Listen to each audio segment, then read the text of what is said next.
Bonjour à tous, très heureuse de vous retrouver pour ce webinaire, ce séminaire, cet événement autour de l'économie circulaire. L'objet de notre rencontre ce matin, c'est de réfléchir justement à la place de l'économie circulaire en cette campagne présidentielle à l'aube des élections, comment la France peut accélérer dès maintenant dans la lutte contre le dérèglement climatique, la préservation de la biodiversité et la protection de nos ressources. Pour en parler, je suis ravie d'être accompagnée ce matin par Jean Ornin. Bonjour. Bonjour. Vous êtes directeur général de Citeo et nous échangerons également ce matin avec Caroline Missika, qui est directrice affaires publiques, communication et RSE d'Heineken France et experte en la matière. Jocelyn Blériot, qui est directeur des affaires publiques de la Fondation Hélène MacArthur. Et Jean-Michel Buff, Jean-Michel qui est déjà en ligne avec nous et que je salue. Vous êtes vice-président du Conseil national de l'économie circulaire, maire de Blain et conseiller régional. Et bien évidemment, vous pouvez prendre la parole, poser vos questions tout au long de cet échange. Mais tout d'abord, je vais vous céder la parole, Jean-Alain, sur justement les propositions mises en avant par Citeo concernant cet enjeu de l'économie circulaire dans effectivement l'objectif de cette campagne présidentielle.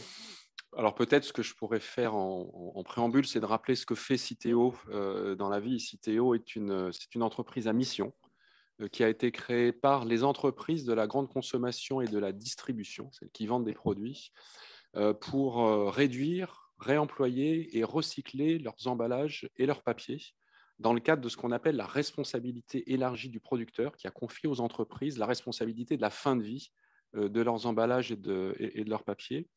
Donc aujourd'hui, vous avez 30 000 entreprises françaises qui contribuent à hauteur chaque année de 900 millions d'euros. Ces 900 millions d'euros, via Citeo, servent à développer des programmes d'éco-conception, de réemploi, de mobilisation des Français et à installer ce qu'on appelle le bac de tri, donc le bac jaune, souvent, avec les collectivités locales, et à le financer de façon à ce qu'on recycle nos emballages et nos papiers. Ce qui donne aujourd'hui 70% de taux de recyclage des emballages ménagers et 60% des papiers. Et vous avez raison, donc on a avancé, on a progressé dans ce domaine-là, mais il reste beaucoup à faire.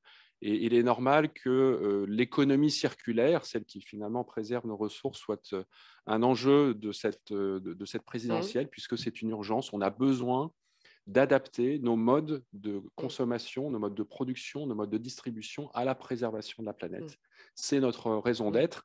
Et donc, on porte un certain nombre, effectivement, voilà, justement, vous faites, voilà, vous présentez, vous mettez en avant plusieurs propositions. Oui, alors on a eu deux lois récentes qui fixent, donc on a d'ailleurs avec nous aujourd'hui les deux co-rapporteuses de cette loi économie circulaire, Stéphanie Kerbar et Véronique Rioton. Et donc on a un cadre réglementaire qui a fixé des nouveaux objectifs, des nouvelles ambitions en matière de réemploi, en matière de taux de recyclage, en matière de réduction. Donc ce cadre est fixé, donc on n'a pas besoin nécessairement de refaire des lois, mais je pense qu'il y a matière aujourd'hui à donner l'impulsion autour de leviers qui existent. Et donc c'est pour ça qu'effectivement on a écrit 10 propositions, ce sont 10 convictions, des choses auxquelles on croit et qui peuvent être portées dans le cadre de cette campagne et bien évidemment par la suite. Alors je ne vais pas les citer les 10. Mais vous pouvez peut-être nous éclairer sur une des propositions phares En tout cas, j'en ai une qui me tient très à cœur, c'est celle de l'éducation. C'est celle de l'éducation à l'éco-citoyenneté. C'est cette idée que nous devons, dans le futur, éco-concevoir nos modes de vie et qu'on a une opportunité en France de faire de ce sujet de l'éco-conception et de l'éco-citoyenneté un élément cœur de nos programmes éducatifs. Alors nous, on fait des programmes aujourd'hui dans les maternelles et en primaire pour essayer d'éduquer les jeunes, mais je pense qu'on pourrait, à l'occasion de cette nouvelle impulsion, étendre ça avec l'éducation nationale et en faire un sujet transversal dans les programmes éducatifs, que ce soit effectivement dès le plus jeune âge, mais aussi dans nos grandes écoles, dans les écoles d'ingénieurs. L'éco-conception doit être centrale, dans l'école qui va former nos leaders de demain. Effectivement, je trouve que celle-ci est centrale. Ce n'est plus un thème qui est un thème à côté, c'est un thème qui est, on le voit, pour les entreprises, qui devient stratégique et elle doit rentrer dans notre stratégie du quotidien et je pense que l'éducation est cœur. Voilà, donc ça, en tout cas, sans étude. Donc, Voilà. l'éducation à l'éco-citoyenneté, je voudrais justement sur ce thème précis que vous portez en tant que directeur général de Citeo, je voudrais faire réagir Jean-Michel Buff. Je le disais, vous êtes vice-président du Conseil national de l'économie circulaire, maire de Blain, conseiller régional. C'est effectivement cette éducation à l'éco-citoyenneté, c'est le premier défi en la matière aujourd'hui. Alors, je ne sais pas si Jean-Michel, vous nous entendez bien. Oui, bonjour à toutes et à tous. J'en profite aussi pour saluer la présidente du Conseil national de l'économie circulaire, Véronique Lioton, qui est avec nous et qui pourra, je n'en doute pas, intervenir. J'ai une conviction personnelle et aussi on est sur ce sujet du portage de conviction et du partage de conviction, à savoir que, à titre personnel, je pense que l'éducation à l'environnement, si on doit donner ce vocable, devrait faire partie du programme de l'éducation nationale de la maternelle jusqu'à la fin du cycle d'études, quel qu'il soit. Donc, on est sur bien évidemment un cycle générationnel, c'est-à-dire que si on met en œuvre aujourd'hui, c'est pour une génération montante et on a un critère d'urgence à respecter si on veut atteindre nos objectifs en matière de dérèglement climatique et d'avoir une mise en œuvre la plus rapide possible de ce changement de paradigme, d'aller d'une économie linéaire vers une économie circulaire. Et en fait, c'est la notion de prise de conscience. Et plus on donne tôt cette notion de prise de conscience, plus on va avoir des personnes convaincues, des personnes qui vont s'investir pour accélérer ce changement de paradigme. Jean-Michel Buff, on regarde également dans ce premier temps d'échange le point de vue des collectivités locales. Et je rappelle, vous êtes justement maire de la ville de Blain, du point de vue des collectivités, des acteurs publics. Quelles sont leurs attentes aujourd'hui en matière d'économie circulaire? Alors, juste pour mémoire, donc en 2015, la loi NOTRe et la loi transition énergétique pour une croissance verte donnaient la compétence de planification des déchets aux régions, donc la mise en œuvre d'un plan régional de prévention et gestion des déchets, qui lui-même s'accompagnait d'un plan d'action en faveur de l'économie circulaire. Donc ça veut dire que déjà depuis 5 ans maintenant, toutes les régions se sont investies sur le sujet pour accompagner, pour aider les collectivités à aller vers. Et de fait, ceci a été conforté dans la loi anti-gaspillage pour une économie circulaire qui a été votée en février 2020, au travers d'une compétence complémentaire donnée aux régions en matière d'économie circulaire sur les sujets d'animation et de coordination. Donc, on voit bien qu'il faut d'abord aller vers l'acculturation, déjà, sur les territoires. Depuis pas mal de temps, l'économie circulaire était rattachée très souvent au service déchets des collectivités. L'idée, c'est de faire travailler les développeurs économiques avec les services déchets pour faire émerger des territoires, bon nombre de solutions qui vont dans le sens de ce changement de paradigme. Jordan, vous voulez peut-être réagir, en tout cas sur l'aspect essentiel, on l'entend, de la collaboration entre tous les acteurs pour que cela fonctionne. Oui. D'ailleurs, la création de Citeo, c'est un partenariat. J'appelle ça des acteurs de la société civile que sont les entreprises. Je dis tout à l'heure, les entreprises sont un élément central de la solution aux sujets environnementaux, avec nos partenaires, les collectivités territoriales, avec qui nous passons un contrat pour arriver à collecter, trier tous les emballages qui sont aujourd'hui consommés par nos concitoyens. Et je trouve que les entreprises et les collectivités locales sont deux acteurs très puissants, proches pour les uns de leurs consommateurs, pour les autres des concitoyens, et qu'il est essentiel de leur faire confiance pour agir, effectivement de leur donner les moyens.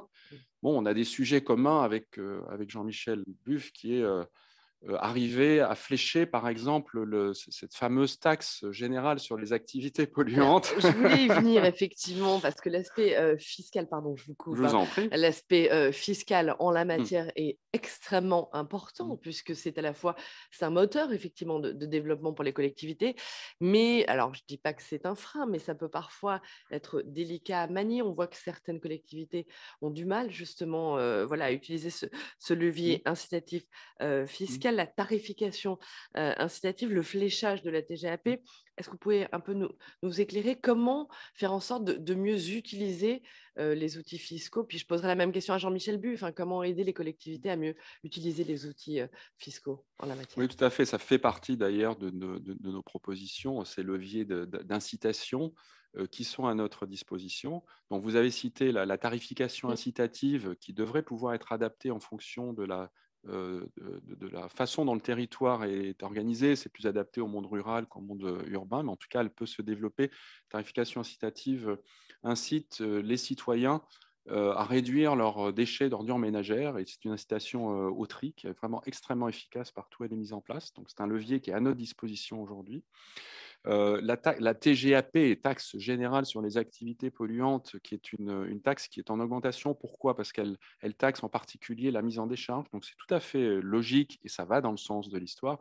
En revanche, le produit de cette taxe devrait, de notre point de vue, revenir au territoire pour développer l'écologie territoriale, des projets sur le territoire. Donc, revenir finalement aux concitoyens pour créer, parce que c'est aussi de l'emploi, c'est de l'activité, au lieu de partir dans les grands budgets de l'État.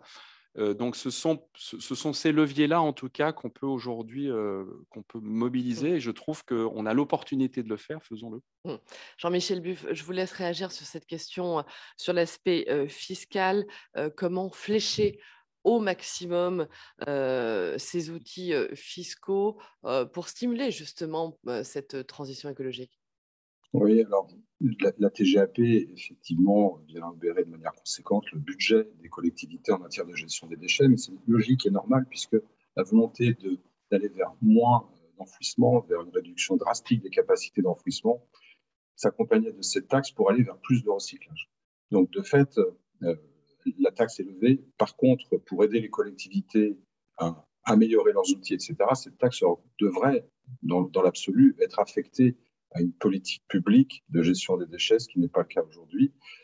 Bon, on peut faire aussi, puisqu'on est dans le cadre de ces élections présidentielles, un vœu que la prise en compte de la TGAP affectée aux politiques publiques et l'économie circulaire d'une manière globale, puisque j'intègre cette notion des déchets dans l'économie circulaire, au profit des acteurs du sujet. Il y a un sujet qui va revenir, qui reviendra pour la prochaine loi de finances, c'est augmenter les fonds dédiés à l'ADEME pour que l'ADEME puisse soutenir les projets des collectivités, des entreprises qui vont sur l'économie circulaire, et ce de manière importante. Conjointement à ça, Jean Ornal a évoqué sur la tarification incitative. Aujourd'hui, les objectifs nationaux sont d'aller vers beaucoup plus de tarification incitative sur les territoires, en lieu et place de la taxe d'enlèvement des ordures ménagères. C'est en fait la responsabilisation du geste du quotidien. Alors, geste de tri, mais aussi du comportement par rapport à son comportement d'achat, son comportement de consommateur, et je dirais même de consommateur, c'est-à-dire la gestion de sa propre poubelle. Et c'est ça la notion de la tarification incitative. Des outils, des leviers au sein du Conseil national de l'économie circulaire, il y a des groupes de travail qui se sont mis en œuvre et qui vont travailler sur ces sujets. On pourrait tout à fait imaginer des dispositifs, on va dire, similaires à du crédit impôt recherche, par exemple, qui pourrait être un crédit d'impôt économie circulaire, qui pourrait là aussi aider à faire bouger avec un vrai levier des projets. Et donc,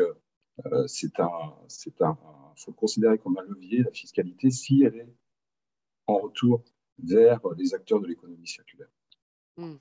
Genre, on a cette notion importante que rappelle et sur laquelle insiste Jean-Michel Buf, la responsabilisation individuelle. Cela passe par là, quoi qu'il arrive. Oui, parce qu'on gère une responsabilité collective. Les entreprises ont la responsabilité de l'éco-conception et que finalement 100% des emballages, des papiers, des solutions de réemploi, de recyclage. Les collectivités ont la responsabilité de gérer la relation avec leurs administrés et de donner l'impulsion. Et les citoyens eux-mêmes, et donc nous dans notre vie quotidienne, ici et maintenant, ce sujet du déchet n'est plus un sujet qu'on doit cacher. On ne doit plus cacher nos poubelles. En fait, c'est un sujet comme notre électricité, comme notre eau, qu'on peut gérer. Et c'est éminemment moderne de dire vous allez pouvoir gérer votre quantité de déchets dans votre mode de vie. Et donc, c'est c'est une mesure qui serait d'une grande modernité pour que finalement, on devienne acteur, Jean-Michel l'a dit, à la fois de notre consommation et de notre gestion de déchets. Et partout où ça a été mis en place, ça fonctionne. Et les performances en matière de recyclage augmentent de 20, 30, parfois beaucoup plus %.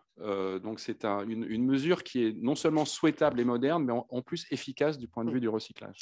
Jean-Michel Buff, je reviens sur le sujet global du rôle des collectivités qui est essentiel en la matière. Comment mieux les accompagner? De quels outils ont besoin les collectivités en la matière pour progresser sur ce sujet? Et puis, deuxième question, est-ce que c'est à l'État, au pouvoir public d'en faire plus? Est-ce que c'est aux acteurs comme Citeo? Est-ce que c'est aux acteurs privés de plus inciter? On voit souvent dans des réunions ce sujet de dire nous sommes tous responsables et tous acteurs. Vous vous souvenez d'une phrase dont on disait responsable, pas coupable. Il n'est pas question de culpabiliser quoi que ce soit, mais de mettre en action. Et donc, au niveau des régions, je prends le thème des régions dans l'accompagnement, c'est l'accompagnement des collectivités qui vont aller vers l'émergence sur leur territoire de projets. Et donc, de voir de quelle manière on peut soutenir. On a un prisme très large au travers des 7 piliers de l'économie circulaire qui peut permettre d'aller sur tous les sujets qui vont dans le sens de l'économie circulaire. Il y a un sujet majeur aujourd'hui, c'est la souveraineté en matière de matières premières. Donc ça, c'était très important. Et cette idée de relocaliser notre industrie qui, pour certains sujets extrêmement importants liés à l'économie circulaire, ont quitté le territoire français. Donc le rôle des collectivités, c'est d'aider ces entreprises à trouver leur juste place sur un territoire. Et là, de manière très concrète, avec le soutien de la région, mais aussi le soutien de l'État, mais aussi le soutien de l'agence de l'ADEME, pour que ces projets voient le jour. Donc, sujet d'innovation, c'est-à-dire que dans le principe même de l'économie circulaire tel que nous l'envisageons tous, je pense, c'est que, un, on est là pour préserver nos ressources. Deux, c'est bien évidemment pour générer de la valeur ajoutée, créer des emplois et faire émerger des filières innovantes. Donc, au travers de tout ça, ce que je disais précédemment, tous responsables, tous acteurs, ça veut dire que normalement, on doit emmener tout le monde sur le sujet. Tous responsables, tous acteurs.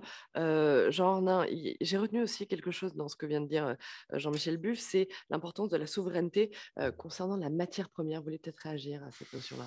Oui, alors je voudrais d'abord réagir à quand vous interpellez sur le rôle de l'État. Je pense que l'État est là pour fixer les règles, fixer un cadre, fixer des objectifs, et après laisser les acteurs, donc pas chercher à nécessairement tout administrer. Et donc dans notre cas, il y a une responsabilité qui s'appelle la responsabilité élargie des entreprises.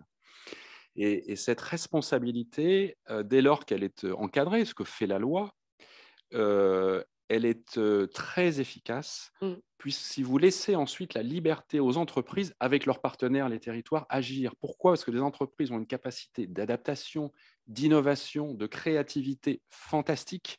Et c'est pour ça que je trouve que cette notion de responsabilité, finalement, est parfois plus efficace que la notion d'un État qui va dicter toutes les règles et tout ce qu'il faut faire tous les jours. Je pense que chacun doit avoir son rôle et c'est efficace. Le système de la responsabilité élargie du producteur, il s'est développé partout en Europe parce qu'il est efficace.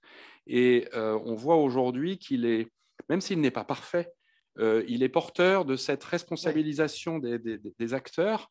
Et dès lors qu'ils s'emparent du sujet, je peux vous dire que les entreprises sont à la manœuvre. Et je pense que Caroline Misica nous l'expliquera tout à l'heure. Mais en tout cas, je trouve que c'est vraiment très intéressant de laisser cette liberté d'innovation et d'action dans un cadre qui est fixé, bien évidemment, par les pouvoirs publics. Jean-Michel Buff, sur ce principe de la REP, de la responsabilité élargie du producteur, il a été créé il y a 30 ans, 30 ans après. On en est où? Est-ce qu'il est bien installé? Est-ce que justement il pousse les citoyens, les collectivités à s'engager en la matière? Bon nombre de représentants d'associations, de collectivités vous diront que le compte n'y est pas aujourd'hui. Pourquoi? Parce que c'est un modèle qui a 30 ans, qui nécessite d'être révisé et par là même, excusez-moi, de réviser la notion même de service public de gestion des déchets. C'est-à-dire quelles sont les limites des collectivités, et en particulier les limites financières, puisqu'in fine, à partir du moment où une collectivité n'a pas les soutiens qu'elle devrait avoir pour assumer son service public, in fine, c'est toujours le contribuable ou l'usager qui, en bout de course, perd la facture. Donc, ça veut dire qu'on doit envisager tous ces dispositifs, mais en maintenant le pouvoir d'achat de nos concitoyens. Donc, c'est là où toute la difficulté règne aujourd'hui. C'est cette responsabilité qu'on appelle la responsabilité élargie des producteurs doit vraiment, sur le principe de mise sur le marché de produits, faire en sorte qu'ils soient le moins impactants au niveau environnemental. Et si on prend que le sujet qui concerne Citeo, et Jean Arnaud m'entend souvent dire, il faut vraiment de plus en plus travailler sur l'éco-conception des produits pour qu'on n'ait plus un seul produit sur le marché dont la recyclabilité est mise en cause. C'est-à-dire, il ne doit plus y avoir à terme, très rapidement, de produits mis sur le marché qui ne soient pas recyclables. Jordan, je vous laisse réagir et je rappelle en tout cas à nos auditeurs, au public, qu'ils peuvent également réagir, poser des questions. Je vous y encourage, hein, bien sûr, Jordan, sur cette question de l'innovation. Ce que dit Jean-Michel Buff, il dit il ne faut plus qu'il y ait un seul produit mis sur le marché, voilà, qui ne répond pas à ces critères-là. On en est loin aujourd'hui. Je suis bien d'accord.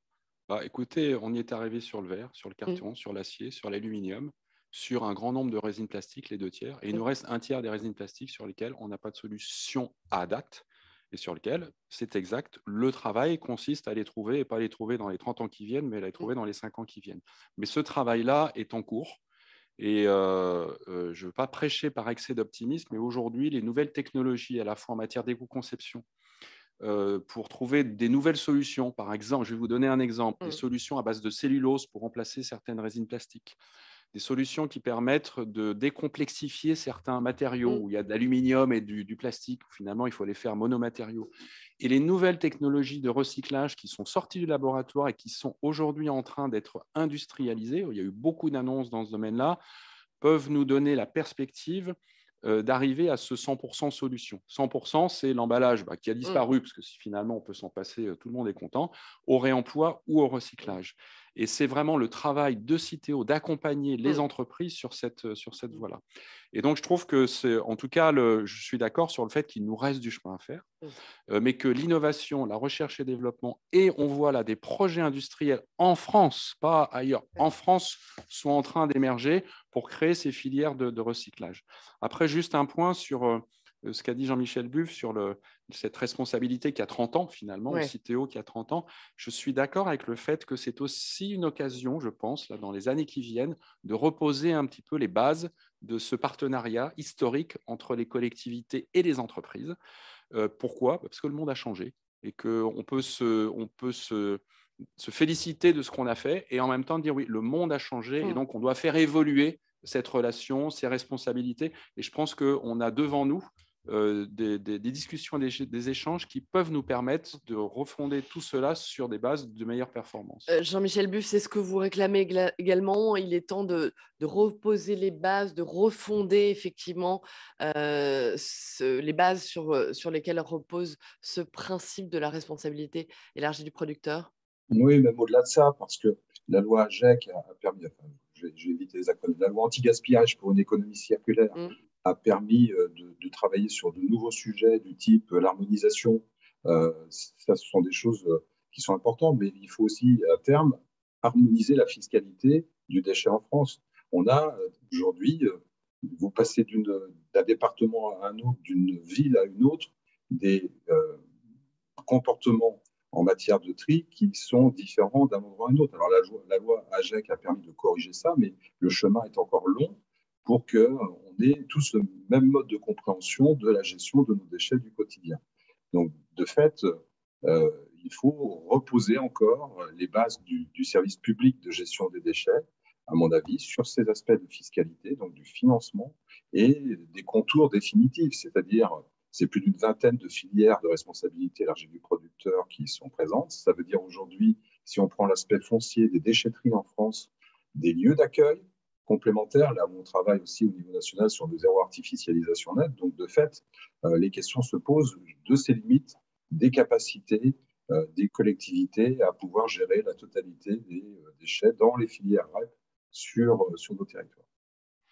Merci beaucoup, Jean-Michel Buff. Je crois que vous devez nous quitter. Merci de nous avoir éclairés ce matin, de nous avoir apporté votre expertise. Et je suis ravie d'accueillir pour poursuivre nos échanges Caroline Missika. Bonjour, Caroline. Merci Bonjour. beaucoup d'être avec nous ce matin. Vous êtes directrice Affaires publiques, communication RSE d'Heineken France. Mais vous avez surtout travaillé longtemps sur ces sujets d'emballage au sein de l'industrie agroalimentaire. On va essayer effectivement de réfléchir, là, on vient de parler des collectivités, on va maintenant se placer du point de vue des entreprises. Est-ce que vous pouvez nous éclairer justement sur les attentes des entreprises en matière d'économie circulaire? Oui, avec plaisir. Je pense qu'avant de parler des attentes, peut-être aussi revenir sur ce qui a été évoqué auparavant, à la fois par Jean-Michel Buff et par Jean, c'est-à-dire nos actions, d'ores et déjà en matière d'économie circulaire, et cette notion de responsabilité qui a été évoquée et dont je voudrais aussi parler. D'abord, je voudrais dire une chose peut-être qui paraît évident, mais qui est important de rappeler, c'est qu'au-delà de nos obligations réglementaires ou législatives, les entreprises du secteur agroalimentaire, mais de manière générale, les entreprises contribuent à l'économie circulaire, elles sont un des acteurs, elles le font, et parfois on pourrait le dire même comme M. Jourdain, elles le faisaient et elles continuent à le faire sans vraiment le savoir. L'économie circulaire, c'est finalement une notion qui s'est développée, qui a pris de l'ampleur et qui est même devenue l'objet d'une loi, et on a les co-rapporteurs notamment de cette loi. Donc aujourd'hui c'est une réalité, mais dans le nom, dans la manière d'en parler, mais elle existait déjà et c'était une réalité économique. Et la responsabilité évoquée par Jean et par Jean-Michel Buff d'éco-conception, d'améliorer en permanence nos emballages, de permettre leur recyclabilité, c'est une réalité.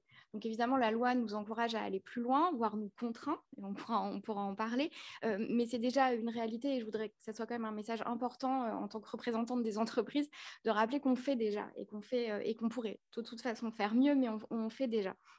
Et si on parle du secteur agroalimentaire en particulier, l'économie circulaire peut prendre différentes formes. Bien sûr, au départ, on parle particulièrement et surtout avec Citeo de nos emballages. Et il y a le fameux 3R, les fameux 3R. Mais au-delà des fameux 3R bien connus maintenant et formalisés par la loi, il y a aussi la manière de produire. Il ne faut pas oublier qu'il y a aussi la manière dont on produit et en réduisant au maximum notre empreinte, mais aussi le transport jusqu'aux consommateurs, à nos clients. C'est dans tous ces levier et de la chaîne de valeur qu'on agit en matière d'économie circulaire. Et je voudrais vous donner quelques exemples. Et certains ont été cités, et Jean-Michel Buff en a parlé sur la recyclabilité des emballages aujourd'hui qui sont mis sur le marché. Jean l'a souligné.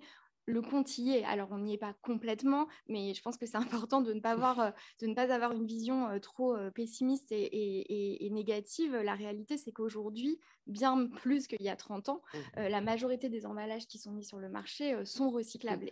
Mais c'est ça, c'est important ce que vous soulignez. Pardon, je vous coupe et je vous redonne la parole, mais il faut le rappeler, il faut le dire, des efforts, j'allais dire, colossaux sont déjà réalisés en la matière de la part de tous les acteurs. Exactement, alors je pourrais donner des exemples. On travaille en matière d'innovation sur le poids de nos emballages, les matériaux qu'on utilise, le fait évidemment de réduire leur poids, de les rendre complètement recyclables, on vient d'en parler, d'incorporer de la matière recyclée, voire même pour certains acteurs d'avoir des emballages faits 100% à partir de matière recyclée, de tester le réemploi, le vrac, les circuits courts, l'utilisation des déchets, de nos déchets de production pour créer de l'énergie. Donc tout ça, ce sont ces fameuses démarches de Monsieur Jourdain, comme je le dis, qui sont déjà une réalité. Et si on prend l'exemple des emballages boissons, si je me permets d'utiliser une catégorie de produits que je connais bien, lorsqu'on améliore la collecte, qu'on favorise le tri, qu'on permet le recyclage et enfin l'incorporation de matières recyclées dans nos emballages, c'est la boucle parfaite, c'est l'exemple parfait et la meilleure des illustrations de l'économie circulaire dans notre domaine. Et évidemment, ça ne suffit pas. Et un des sujets qui a été évoqué auparavant, c'est la question de l'éducation. Et effectivement, elle est essentielle et les acteurs, les entreprises ont un rôle à jouer dans cette éducation des consommateurs, des citoyens. On parle aussi de sensibilisation, c'est-à-dire à l'importance du geste de tri. Et là, je voulais vous donner quelques exemples. Alors d'abord, je vais parler d'une entreprise que je connais bien, Heineken, mais simplement pour vous dire qu'on a utilisé l'année dernière notre marque éponyme pour promouvoir le geste de tri, en rappelant le fait que il fallait bien trier et que c'était nos emballages étaient des emballages recyclables. Et s'ils étaient triés, ils seraient recyclés. Et ça, c'est vraiment la promotion de l'économie circulaire. Mais ce n'est pas le seul exemple. Plein d'autres acteurs du secteur agroalimentaire se mobilisent pour sensibiliser aux côtés de Citeo, mais aussi des collectivités locales, parce que c'est un travail collectif pour promouvoir l'économie circulaire par ces gestes du quotidien, cette fameuse éducation. Nous, on parle aussi d'éducation à l'alimentation, qu'on voudrait être inscrite au programme de l'éducation nationale, et je pense qu'elle est au même titre importante en matière d'économie circulaire et d'environnement.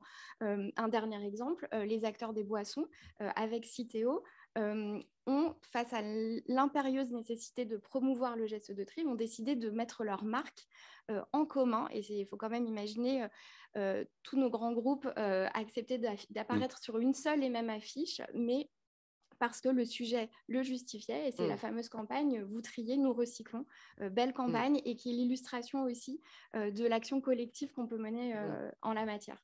Merci beaucoup, Caroline. Je voulais vous interpeller tous les deux sur une question qui me semble assez intéressante que nous pose Muriel Papin de l'association No Plastic in My. Si Muriel Papin qui nous demande qui nous rappelle effectivement que le recyclage n'est pas l'alpha et l'oméga de l'économie circulaire, et qu'on parle peu de réduction et de réemploi des déchets. Est-ce que vous souhaitez peut-être répondre, Jean? Oui, ce n'est pas l'alpha. Et le recyclage en tout cas, ça ne se réduit pas. Voilà, ça ne se réduit pas. La réduction est un élément central. Enfin, si je prends un exemple de Caroline a raison, on a un peu oublié. On a un peu oublié que finalement, on a créé le geste de tri, on a fait de l'éco-conception, donc on a oublié ce qu'on a fait parce qu'on est tellement porté, et c'est normal sur nos enjeux du futur, que finalement, on a oublié un peu nos décharges sauvages de l'époque et ce qu'on faisait avec nos déchets, là où aujourd'hui, grâce à la responsabilité du producteur, on a beaucoup progressé. Et sur la réduction, bien évidemment, ça reste un enjeu majeur. Si vous prenez une bouteille, aujourd'hui, elle a perdu 40% de son poids par rapport à il y a 15 ans. Je veux dire, en matière d'utilisation de matière, l'optimisation est constante. Pourquoi elle est constante? Écoutez, déjà, c'est un coût. Enfin, faut se rendre compte que pour une entreprise, un emballage, c'est un coût. Alors, c'est le coût de la matière, puis c'est aussi le coût, parce que finalement, quand vous allez mettre votre produit sur le marché, que vous allez payer Citeo, vous allez payer en fonction du poids de l'emballage, de sa complexité et de sa recyclabilité. C'est éco-conçu. Ont tout intérêt à réduire. Il y a une incitation à la réduction qui est forte. Et donc, et c'est vrai. Et le sujet du plastique, d'ailleurs, c'est quoi le grand sujet du plastique? C'est surtout son impact sur la nature dès lors qu'il est jeté, pas dans une poubelle et encore moins dans un bac de tri. Et effectivement, ce sujet-là, il est crucial, il est mondial. Peut-être on y reviendra tout à l'heure avec la Fondation Ellen MacArthur, mais c'est sûr qu'il faut le régler. Donc, les solutions de réemploi sont tout à fait... des solutions qui sont tout à fait, Caroline a cité tout à l'heure le vrac, mais c'est bien cette palette, il ne faut pas oublier, excusez-moi, hein, mais il ne faut pas oublier que l'emballage, ce n'est pas un amusement, c'est nécessité, et on aura besoin d'avoir des emballages, de transporter des produits, de les consommer, de les préserver, et donc le recyclage reste un élément qu'il ne faut pas non plus balayer au profit d'une solution magique qu'on aurait trouvée. Le recyclage, le réemploi, vous voulez réagir? Oui, en fait, je voulais abonder dans le sens de ce que dit Jean, c'est que il n'y a pas une solution. Sinon, on l'aurait, je pense, collectivement trouvé. Il y a plusieurs solutions qui permettent toutes de contribuer à l'économie circulaire, qui ont leurs avantages et leurs contraintes. Et la nécessité aujourd'hui, c'est de se concerter et d'écouter chacun les contraintes des uns et des autres, tous les acteurs, collectivités locales, industriels, recycleurs, éco-organismes et pouvoirs publics, tous ensemble pour mettre en œuvre les solutions de demain. Et les 2 lois récentes qui ont été adoptées sont très ambitieuses dans la matière. Elles comportent de nombreuses, voire peut-être de trop nombreuses dispositions, et il faut laisser aussi le temps aux entreprises de trouver les solutions pour les mettre en œuvre. Et comme l'avait dit, je pense que c'est très important de ne pas jeter la pierre à une solution ou à valoriser trop certaines qui ne sont pas en fait toujours adaptées. Il y a des solutions et on œuvre tous ensemble, et pour moi vraiment c'est un message important, c'est de dire que ça ne peut pas reposer sur un acteur. Et on ne peut pas faire reposer le poids et de la responsabilité sur un seul acteur parce que seuls, nous n'y arriverons pas. Et nous avons besoin de tous les acteurs de la chaîne de valeur pour contribuer enfin à cette économie circulaire qu'on souhaite tous. Caroline Micika, ce que vous nous dites entre les lignes, est-ce que le poids des normes est trop important aujourd'hui pour les entreprises qu'on leur demande est trop lourd, justement? Alors, surtout en présence des co-rapporteurs, je ne dirais pas que c'est trop lourd, je dirais simplement qu'il faut laisser le temps aux entreprises. Aujourd'hui, le cadre est très complet. Il est complexe pour certains aspects, donc il faut laisser du temps aux industriels, aux Notamment acteurs. le cadre fiscal. Pas uniquement les normes, les nouvelles obligations en matière de réduction, de réemploi, de vrac, d'affichage environnemental. Les deux lois récemment adoptées ont mis le curseur beaucoup plus loin et beaucoup plus haut, et on ne peut que s'en féliciter. En revanche, ce qui est important, c'est de nous laisser le temps avec tous les autres acteurs, parce que pas seulement nous, industriels, mais avec tous les acteurs, de trouver les bonnes solutions, d'expérimenter, d'évaluer, de peut-être se tromper et d'en tirer les conclusions. Donc, notre message, ce n'est pas trop, c'est simplement laissez-nous le temps, surtout que les investissements qui sont nécessaires, et Jean l'a évoqué, les investissements qui sont nécessaires sont parfois très lourds, et les investissements d'aujourd'hui porteront leurs fruits demain. Mais il n'y a pas de solution immédiate qui permettra de mettre en œuvre chacune des dispositions récemment adoptées. Jean, vous voulez réagir? Oui, je vais abonder dans le même sens. On a besoin maintenant d'une stabilisation du cadre réglementaire de façon à pouvoir il est complet aujourd'hui, il est suffisant. Oui, il est complet. Et puis, il y a des investissements qui doivent être faits. D'ailleurs, il y a des annonces d'investissement, si je prends sur du recyclage, qui sont aujourd'hui, qui ont été faits par un grand nombre d'acteurs et qui ont besoin de se dire, OK, on va investir, par exemple, sur le recyclage d'un certain nombre de résines plastiques. Il faut qu'à un moment donné, on puisse compter sur cette stabilité, pour pouvoir le faire. Donc, c'est important de fixer le cadre. Et ça, c'est le rôle des pouvoirs publics, de l'Assemblée, enfin bref, et une fois que le cadre est fixé, les objectifs sont fixés, j'ai dit tout à l'heure, les acteurs s'engagent, investissent et ont besoin un peu de visibilité pour trouver des solutions. Ça ne se résout pas. Enfin, là, on vient de parler des 30 dernières années. Et moi, je dis, on n'a pas 30 ans devant nous. On a un temps qui est quand même relativement court. Néanmoins, pour changer des lignes de production, pour changer des modes de consommation, passer au réemploi dans certains cas, changer donc, je veux dire, il faut imaginer, si demain, vous voulez faire une bouteille de lait en verre, mais si c'est du lait UHT, en fait, le lait ne va pas se conserver. Enfin, tous ces sujets qui, quand on rentre dans le détail de notre vie quotidienne, voilà, c'est là où on voit qu'effectivement, on a besoin de trouver ces solutions-là. Parfois, ça prend un petit peu de temps. L'éco-conception peut prendre du temps, la R&D peut prendre du temps. Il n'y a pas 30 ans devant nous, mais on sait que les années qui viennent là vont être assez cruciales de ce point de vue-là. On a besoin de cette stabilité, mais je pense que là-dessus, il y a un relatif consensus, en tout cas, je l'espère. Caroline Micika, que demandent les acteurs privés, que demandent les entreprises en la matière? C'est effectivement plus d'accompagnement des pouvoirs publics, c'est cela, pour aller dans ce chemin-là? Oui, d'ailleurs, Jean-Michel Buff en a parlé avec l'idée d'un crédit d'impôt économie circulaire. Je pense que c'est par exemple une très bonne idée. Comme on l'a évoqué, il nous faut du temps, des investissements. Toutes les entreprises n'ont pas les moyens de ces investissements et peuvent avoir le sentiment de subir ces nouvelles règles et ces nouvelles normes qui leur sont imposées.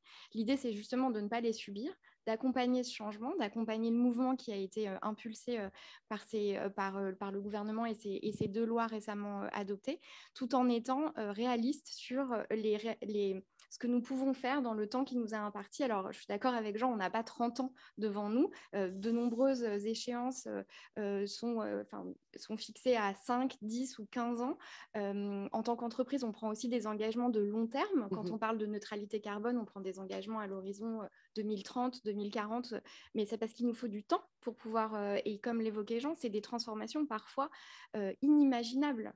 Et peut-être qu'aujourd'hui, on n'a pas les solutions, mais on va les trouver demain. Il faut avoir confiance dans notre capacité à trouver des solutions. Et effectivement, ce qu'on attend, c'est cet accompagnement et une certaine visibilité du cadre. C'est-à-dire qu'aujourd'hui, le cadre est clair. Comme je l'évoquais, il est assez complet puisqu'il couvre l'ensemble de la chaîne de valeur, je pense de la production jusqu'au consommateur avec l'information du consommateur, par exemple. Donc, le cadre est là, il est clair, il est complexe et donc on souhaite pas de complexité supplémentaire, et nous laisser le temps. Et peut-être que le temps, c'est aussi l'accompagnement qui peut être fait en termes d'investissement, de R&D, de formation aussi, parce qu'on a besoin aussi d'avoir des nouveaux collaborateurs qui peuvent avoir une formation plus adaptée à ces enjeux. Aujourd'hui, il y a 30 ans et aujourd'hui, la réalité de nos produits, de nos emballages, de la manière de les fabriquer a changé. Donc, on a besoin aussi de pouvoir s'appuyer sur des nouvelles compétences. Ouais. Non, je vous laisse terminer. J'avais une dernière question. Je voulais relayer cette question d'un de nos auditeurs, hein, Jean-Romain. Qu'en est-il de l'approvisionnement de matières premières pour les emballages? C'est aussi un excellent levier pour développer l'économie circulaire. C'est exact, puisque dans un grand nombre de matières, j'ai cité tout à l'heure, parce qu'on parle beaucoup du plastique forcément, où il y a beaucoup de demandes d'intégration de matières recyclées, mais c'est déjà sur le verre. Quand vous achetez une bouteille, je veux dire, c'est pour l'essentiel du recyclé. Si vous recevez un carton de livraison, à 90%, c'est de la matière recyclée.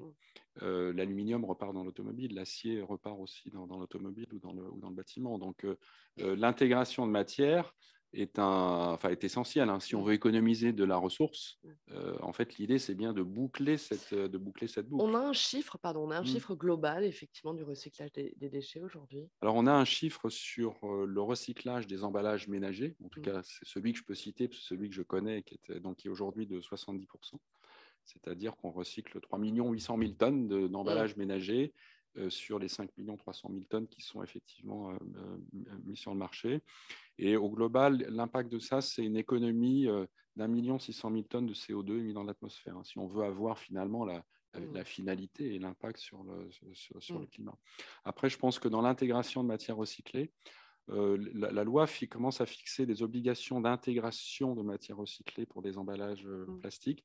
Je pense qu'à terme, il faudra aussi que dans d'autres secteurs, le bâtiment, l'automobile, il y ait des incitations ou parfois peut-être des obligations à un moment donné d'intégrer de la matière recyclée. Quand vous faites un pare-choc, quand vous faites un tapis de sol, quand vous faites...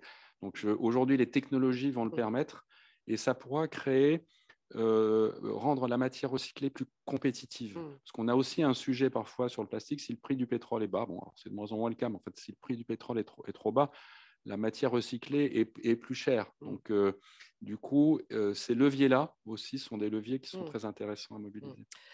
Caroline Miseka, peut-être une dernière réaction sur ce sujet, sur les attentes des entreprises avant de conclure notre échange et de passer à un autre sujet. Oui, je serai très rapide. Mon message, c'est on est tous acteurs de l'économie circulaire. Jean-Michel Buff l'a dit, on est tous responsables et on le fera uniquement en travaillant ensemble. Tous les acteurs de la chaîne, toutes les parties prenantes du sujet de l'économie circulaire, on ne peut pas travailler seul. Il faut de la concertation, il faut de l'écoute aussi. Je pense que c'est un des messages qui est de l'écoute, c'est-à-dire que chacun comprenne les contraintes et ne remette pas en cause le souhait de contribuer dans un cadre qui est déjà très ambitieux aujourd'hui en France et dont on doit être plutôt fier. Merci beaucoup, Caroline Miseka. Merci de nous avoir accompagnés ce matin pour ce temps d'échange, nous avoir éclairé sur ces questions et le point de vue justement très important de cet acteur que sont les entreprises. On arrive au dernier temps de ce séminaire et on va se pencher sur la façon dont ça se passe effectivement en Europe et à l'international. Et on va notamment entendre Jocelyn Blériot. Bonjour, merci beaucoup d'être avec nous ce matin. Vous êtes directeur des affaires publiques de la Fondation Ellen MacArthur, une fondation qui est très engagée, bien sûr, en matière d'économie circulaire. Mais avant cela, peut-être un mot, Jean-Romain. Parmi les propositions, effectivement, de Citeo, on en parle depuis le début de cet échange, il y a cet aspect de promouvoir le principe de responsabilité élargie du producteur à l'international. Oui, parce qu'on parle du sujet des plastiques et du drame de la pollution des plastiques dans les mers et dans les océans. C'est un sujet mondial. Et je pense que la France, en tout cas, peut jouer un rôle dans la promotion, le plaidoyer pour ce système qui s'appelle la responsabilité élargie du producteur, finalement qui engage les acteurs et au premier chef les entreprises pour offrir des financements pérennes et structurels à la gestion d'un déchet qui, sans quoi, peut se retrouver dans la nature. Alors, nous, on l'a créé en France, il s'est développé en Europe. dans pas mal de pays dans le monde. Et je pense que, en tout cas, ça fait partie des vraies solutions à cette pollution plastique. Donc, on pense, en tout cas, nous, on essaye de dire, c'est encore une fois, ce n'est pas miraculeux, mais c'est efficace. Et on a tout intérêt, dans un certain nombre de continents, de pays où il n'y a pas de système de gestion de déchets, à promouvoir cette installation et cette responsabilisation des acteurs, parce que ça a quand même montré de l'efficacité. Jocelyn Blériot, merci d'être avec nous. Je rappelle, j'espère que vous nous entendez, je rappelle que vous êtes directeur des affaires publiques de la Fondation Ellen MacArthur, une fondation qui est bien évidemment très engagée en matière d'économie circulaire. Avant de vous demander effectivement quelles sont les mesures que vous attendez, que peut-on faire de plus, de mieux, j'aimerais une réaction tout de même de votre part sur la REP, sur ce principe de responsabilité élargie du producteur. Est-ce qu'il est fondamental pour vous de le promouvoir chez nos voisins également? Il est absolument, et je vous remercie de cette opportunité pour exprimer les points de vue de la Fondation. Je suis désolé de ne pas avoir pu assister à la réunion dans son ensemble, mais j'avais des contraintes en interne qui m'en ont empêché. Alors effectivement, oui, les filières REP, la responsabilité étendue du producteur, est un point fondamental dans l'économie circulaire, dans le sens où on parle de ce qui est mis en marché et de la capacité de ce qui est mis en marché à être réinjecté dans les boucles productives, ne pas s'échapper dans l'environnement, donc ne pas créer de pollution. Et donc, avoir les moyens de responsabiliser les metteurs en marché et de leur donner également les moyens d'être impliqués dans la collecte, le recyclage et la valorisation de leurs produits est absolument fondamental. Maintenant, les principes de ces filières responsabilité étendue du producteur sont bien clairs et bien établis. Les modalités d'implémentation sont aussi importantes à regarder. Le premier but de ces filières, c'est de donner une viabilité économique aux matériaux recyclés et de faire en sorte qu'on sorte un petit peu de cette logique qui est relativement absurde à l'heure actuelle, dans laquelle la matière première vierge est meilleur marché et donc bien plus attractive pour les producteurs que le matériau recyclé. Et ça, c'est vraiment une question de viabilité économique. Donc la modulation des prix, des tarifs en ce qui concerne les filières REP est très important. Et je rappellerai aussi le rapport qu'avait fait Jacques Vernier, ça devait être en 2018, sur l'efficacité des filières REP. C'était dans le cadre de la consultation de la feuille de route nationale économie circulaire du gouvernement français, à laquelle, évidemment, Citeo avait pris parti de manière très active. Une des conclusions du rapport de Jacques Vernier, c'est que les filières REP sont un bon début, mais qu'à l'heure actuelle, dans la manière dont elles sont utilisées, on ne voit pas encore d'impact suffisant sur la conception des produits. C'est-à-dire qu'on est encore dans une logique où on contribue au nettoyage des effets indésirables, si vous voulez, et on n'est pas encore dans une filière REP qui influe sur l'éco-conception suffisamment. Donc évidemment, faire d'excellents canadaires et continuer à avoir des camions de pompiers très utiles, c'est très important. En même temps, prévenir les départs de feu, c'est aussi une mesure sur laquelle il faut se pencher. Donc l'amont est très important. Jean-Main, prévenir les départs de feu, c'est très important, nous dit Jocelyn Blériot. Vous voulez réagir? Oui, c'est fondamental. En fait, j'ai dit tout à l'heure, notre objectif, nous, c'est 100%. 100% des emballages mis sur le marché ont une solution. C'est du réemploi ou c'est du recyclage, mais ont une solution. Et donc, ça rejoint ce sujet de l'éco-conception qui est au cœur de la stratégie de Citeo qui accompagne les entreprises sur ces sujets-là. Et en appui de ces travaux d'éco-conception, on mène beaucoup de projets de recherche et développement. On a aussi ce qu'on appelle des tarifs éco-modulés. En clair, si je prends la catégorie des plastiques, plus votre résine va être recyclable et aura une filière de recyclage, moins elle sera chère. Plus elle sera éloignée de la filière de recyclage, plus elle va être chère. L'écart peut être de 100%. Et après, on a un système de bonus et de malus pour inciter à l'éco-conception. Et c'est vrai que tout ça est central. Et je pense que l'objectif du 100%, c'est un objectif qui est aujourd'hui partagé. Il nous reste du chemin à parcourir. Alors, je l'ai dit tout à l'heure, sur un certain nombre de matériaux, le sujet est réglé globalement. Et sur les résines plastiques, Là, on est passé de 50% à 60% des résines plastiques ayant une solution. Il nous reste ce dernier tiers à franchir qui est important grâce à l'éco-conception. Et c'est effectivement l'enjeu du futur. On l'a dit tout à l'heure, l'amont est ce qu'on appelle l'amont, c'est-à-dire ce qui est mis en marché est central. Et ensuite, bien évidemment, il faut qu'il y ait un geste de tri pour que la boucle soit bouclée. Jocelyn Blériot, quels sont aujourd'hui pour vous effectivement les grands enjeux en matière d'économie circulaire? Je pense qu'un des grands enjeux, c'est clairement le fait de réussir à internationaliser l'idée et les mesures qui vont avec. Parce qu'on peut faire de l'économie circulaire locale, régionale, et c'est extrêmement important et c'est un grand début, mais on vit aussi dans une économie qui est mondialisée. Et on a très bien vu, par exemple, pour rester dans le domaine des plastiques, quand la Chine, en 2017, a introduit sa loi qui réduisait, enfin qui fermait d'ailleurs la porte aux importations de déchets en provenance de pays tiers, ça a créé un désordre assez monumental très rapidement dans les exportations de déchets plastiques. Et on a vu très vite que même pas en un an, les exportations de déchets plastiques de l'Europe à destination de la Chine était passé de 165 000 tonnes par mois à 12 000 tonnes par mois en l'espace de 11 mois. Évidemment, ça a eu des répercussions sur les questions mondialisées telles que la Convention de Bâle commençait à intégrer le déchet plastique dans les catégories de déchets toxiques. On a des discussions à l'OMC à l'heure actuelle, menées par la Chine toujours, concernant ces flux de déchets qui sont extrêmement importants. Donc, on est vraiment dans une logique mondiale et c'est ça l'impératif.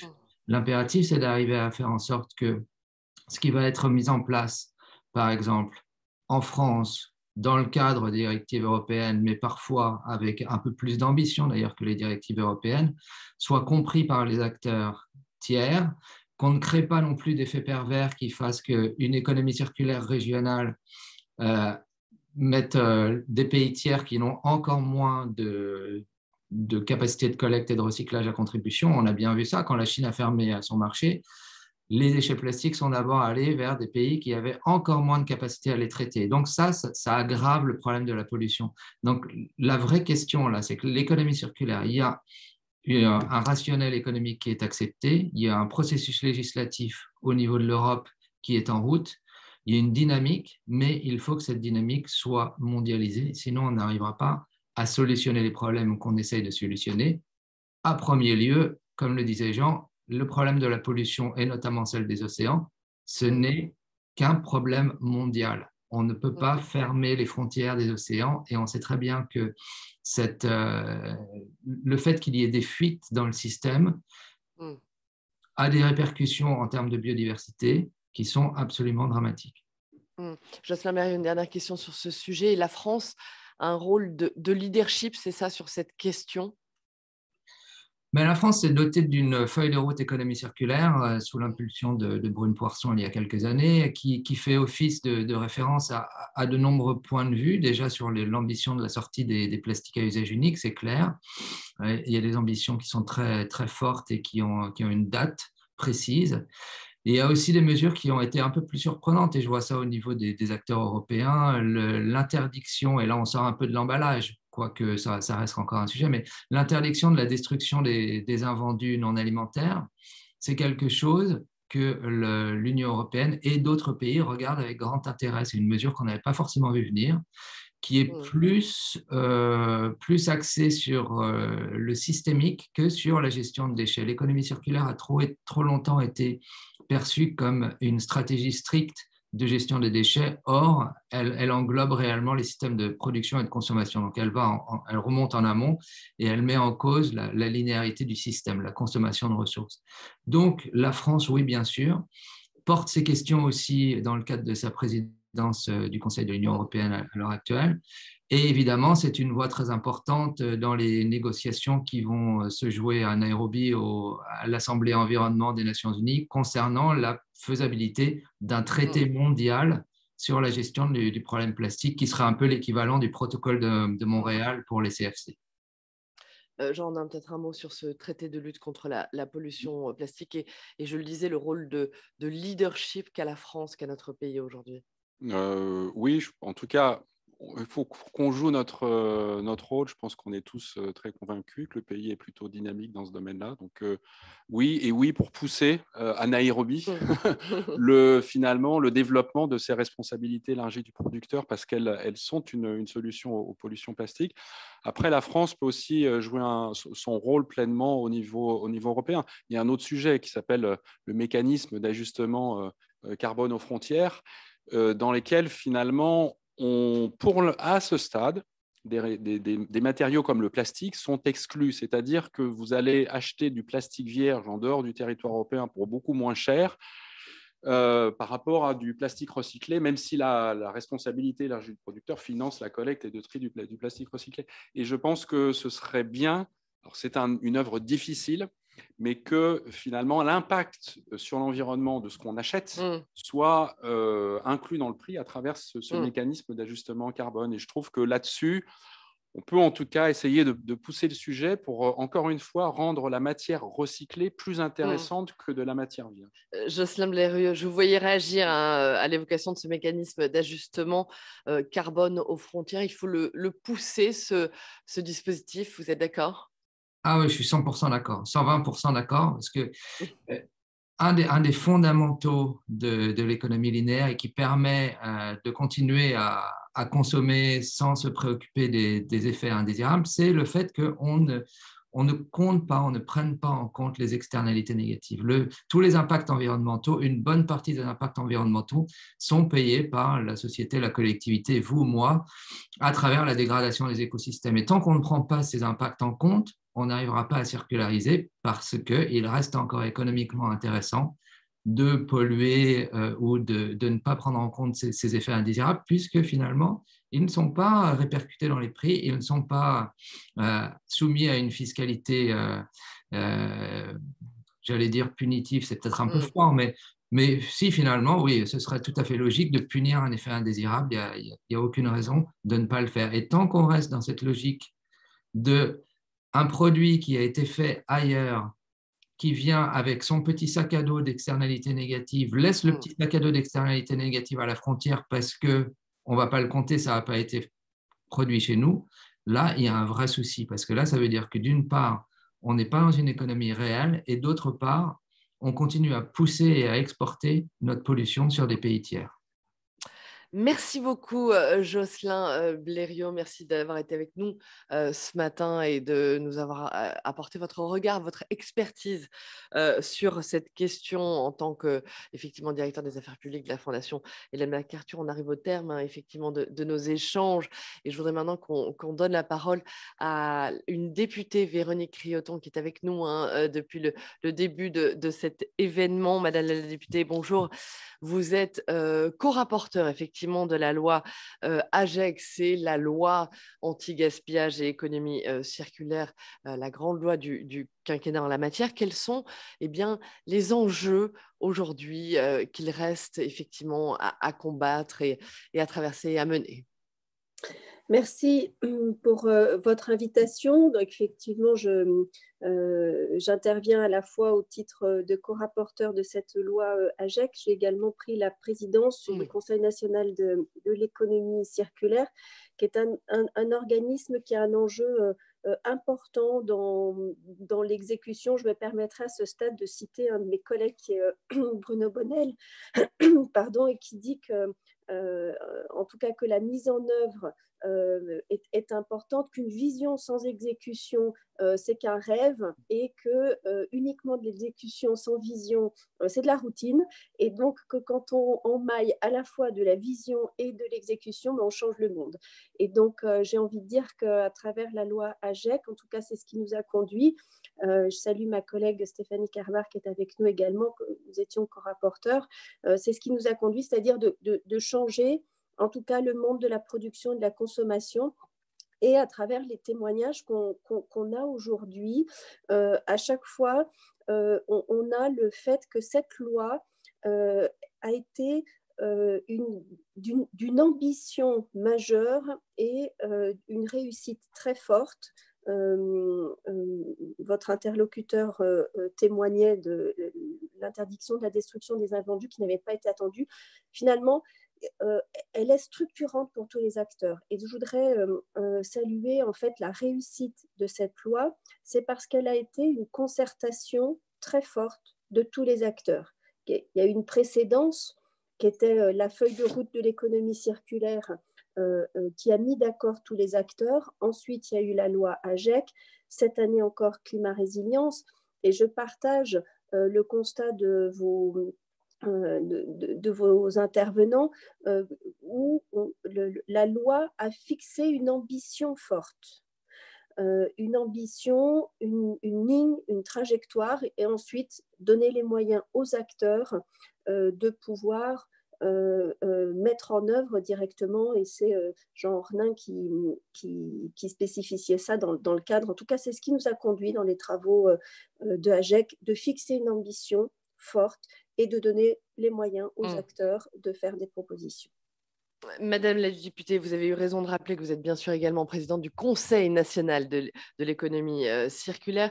Je vais relayer une question que pose un de vos collègues députés, justement Philippe Bolo, qui nous écoute et qui nous rappelle que l'Assemblée nationale a voté le 29 novembre dernier à l'unanimité de tous les groupes politiques de l'Assemblée, des 9 groupes politiques, une résolution pour demander à la France d'agir à l'échelle internationale pour amplifier la lutte contre la pollution plastique. Est-ce que vous pouvez nous en dire plus? On ne fait pas assez en la matière?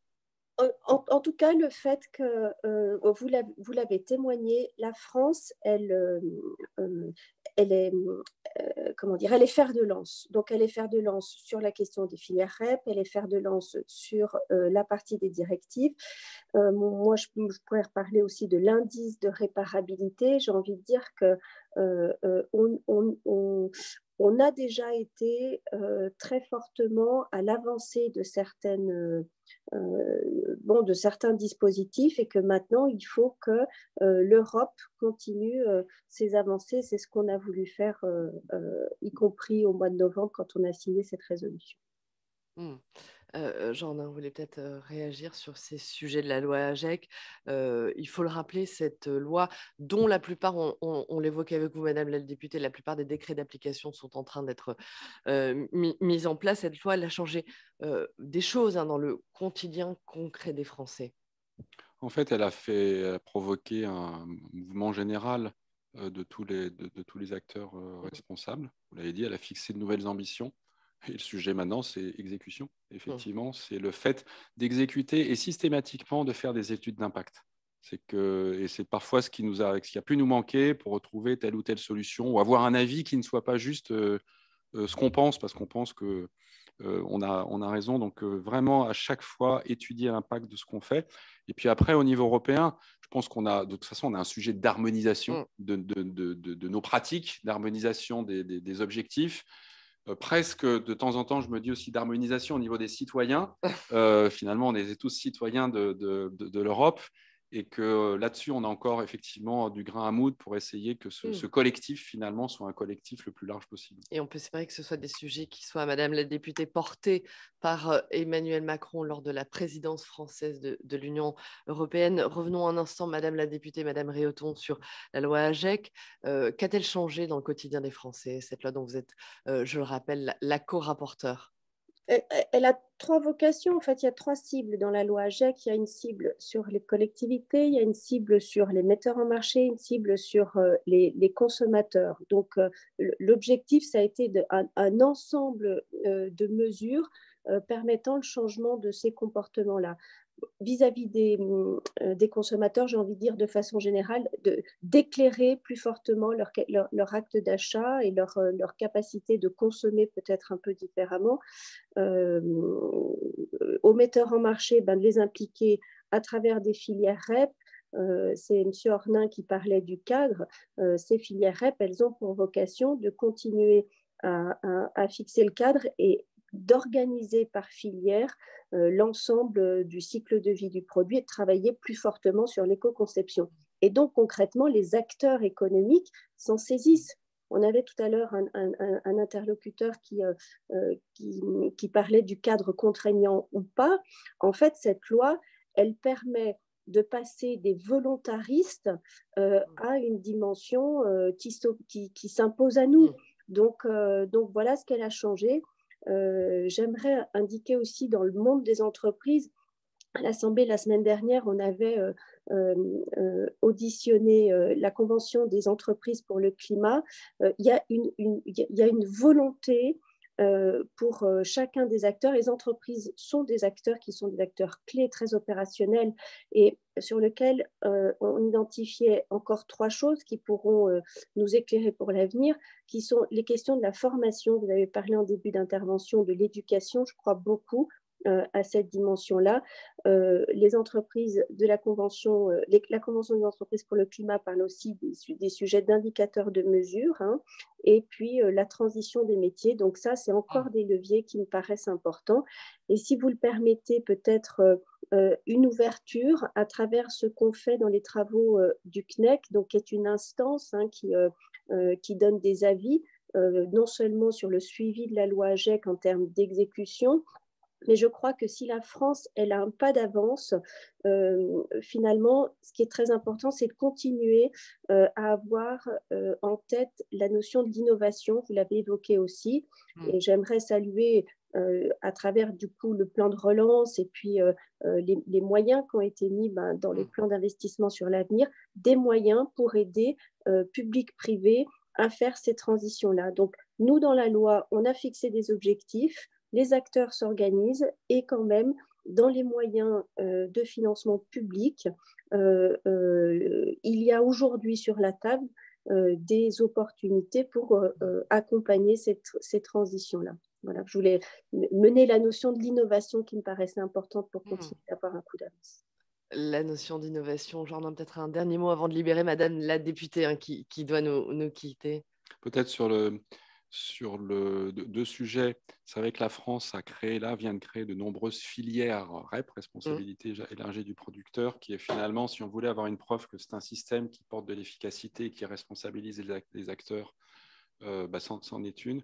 Et le deuxième sur l'innovation. Je pense qu'effectivement, alors nous, on organise, Citeo, un grand Circular Challenge. Donc, on a plus de 1600 startups qu'on a à travers le monde, et on voit bien que dans ce domaine-là, il y a énormément d'entreprises en France, et que sur l'éco-conception, sur les technologies de recyclage, même sur le geste de tri, tous ces sujets-là, il y a un foisonnement d'initiatives qui est très intéressant.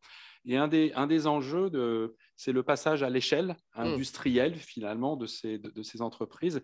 Et là, il y a un exemple très concret de ce que Madame la députée vient de citer, qui est effectivement accompagné par les pouvoirs publics. Il y a eu un certain nombre d'annonces là d'unités de recyclage des plastiques par dépolymérisation, donc nouvelle technologie. Ces usines vont sortir de terre pour la première fois, et ce sont des projets en France. Et donc là, tout à l'heure, on parlait de boucle locale, d'économie finalement nationale.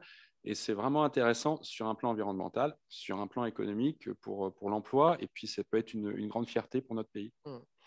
Merci beaucoup, Jean Ornin. Nous arrivons au terme de cette matinée d'échange. Merci beaucoup, Véronique Rioton. Je rappelle que vous êtes députée de la Haute-Savoie et présidente du Conseil national de l'économie circulaire. Merci d'avoir été présente avec nous ce matin. Merci à tous de nous avoir suivis. J'espère qu'on a pu répondre à la majorité des questions que nous avons pu relayer. Puis j'espère surtout que vous avez pu être éclairés par nos échanges et les interventions de nos différents acteurs. Merci encore, Jean Ornin, et merci à tous de nous avoir suivis.